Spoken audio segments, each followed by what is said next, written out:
नाचता येत नाही तिथं अंगणमाकडं हाय या रुद्राणीचा. जी गोष्ट करू नको म्हणलं ती आधी करते. आमच्या रुद्राणीचं असंच आहे, जी काम करू नको म्हणलं ती आधी करते. बाहेर इतकी थंडी वाजाली की बास. सकाळ सकाळ चहा प्यायल्याशिवाय दुसरे कामच सुधरत नाहीत. अद्रकचा चहा, बिस्किट खायला या मग. कोण कोण असा फुलपात्रात चहा पितंय कमेंट करून नक्की सांगा.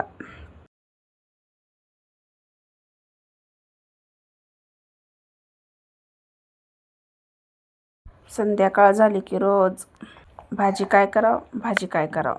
भाजी असलं तरी तीच, नसलं तरी तीच. भाजी काय करावं. आणि भाजी तर इतकी महाग झाली, 70-80 रुपये किलो. आम्ही केली शेवची भाजी. कांदा, टमाटर, खोबरं तेलात परतून घेऊन मिक्सरमधून काढून असं वाटण करून घेतलं. चांगलं तेल सुटूपर्यंत भाजून घेतलं त्याला.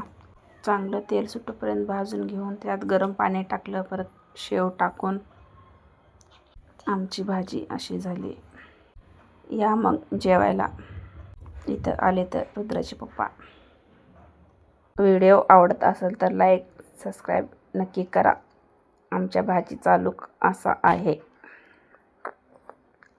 धन्यवाद.